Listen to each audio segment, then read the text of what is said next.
সহমত বিদায় আমরা একটি স্বাধীন দেশে বসবাস করতেছি। এই স্বাধীন দেশে বসবাস করার জন্য যারা আত্মত্যাগ করেছে, যারা জীবন দিয়েছে, যারা যুদ্ধে ঝাঁপিয়ে পড়েছে, সেই সমস্ত বীর সেনানীদের প্রতি আমার রইল অক্লান্ত ভালোবাসা। এবং যারা জীবন দিয়েছে আমি আল্লাহ রব্বুল আলামিনের কাছে তাদের আত্মার মাগফিরাত কামনা করি। কক্সবাজার লেভেল স্কুল কর্তৃক আয়োজিত আজকের বিজয় দিবসে চিত্র প্রতিযোগিতা এবং অন্যান্য ইভেন্টসে প্রতিযোগিতামূলক একটি অংশগ্রহণ করা হয়েছে। এই অংশগ্রহণে যারা অংশগ্রহণ করেছে তাদের প্রতি আমি তাদের সাফল্য কামনা করি।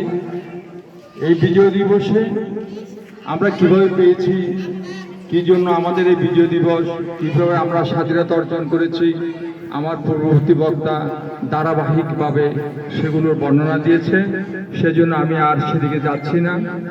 আমাদের এই বিজয় দিবস অনেক কষ্টের মাধ্যমে আমরা অর্জন করেছি এবং আজও পৃথিবীর অনেক দেশে তাদের স্বাধীনতা, তাদের বিজয়ের জন্য যুদ্ধ করে যাচ্ছে। লক্ষ লক্ষ মানুষ, শিশু মারা যাচ্ছে, কিন্তু বিজয়ের সেই সূচনা লক্ষ্য এখনো অর্জন করতে পারে নাই। আল্লাহ রাব্বুল আলামিনের অশেষ রহমতে আমরা 9 মাস যুদ্ধ করার পর আমরা বিজয় অর্জন করতে পেরেছি।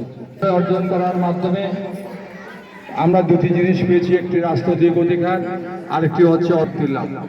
আমরা অর্থনৈতিক মুক্তির জন্য আমরা আমাদের সকল স্তর থেকে আমরা চেষ্টা করে যাব এবং প্রত্যেকের স্থান থেকে যদি সততা, ন্যায় ভিত্তিক এবং সর্বক্ষেত্রে আমরা যদি সুশাসন প্রতিষ্ঠা করতে পারি এবং সুশাসন অর্জন করতে পারি, তাহলে আমাদের এই বিজয় আমাদের জন্য সফল বয়ে আনবে।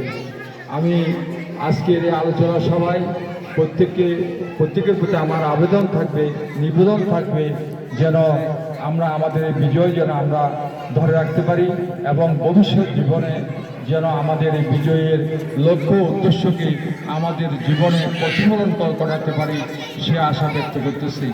তার সাথে সাথে আমাদের ছোট সোনামণিদেরকে প্রতি আমার আবেদন থাকবে যে লেখাপড়ার সাথে সাথে চিত্রাঙ্কন, কবিতা আবৃত্তি এবং অন্যান্য যে সমস্ত শিক্ষার সাথে জড়িত যে ইভেন্টসগুলো আছে, সেগুলোর প্রতি যদি তারা ধারাবাহিকভাবে অংশগ্রহণ করে, তাহলে তাদের জীবন ভবিষ্যতে আরও সুন্দরভাবে গড়ে উঠবে। এই আশা প্রত্যাশা ব্যক্ত করে আজকে এই বিজয় দিবসের সফলতা কামনা করে আমার বক্তব্য শেষ করলাম। আল্লাহ হাফেজ।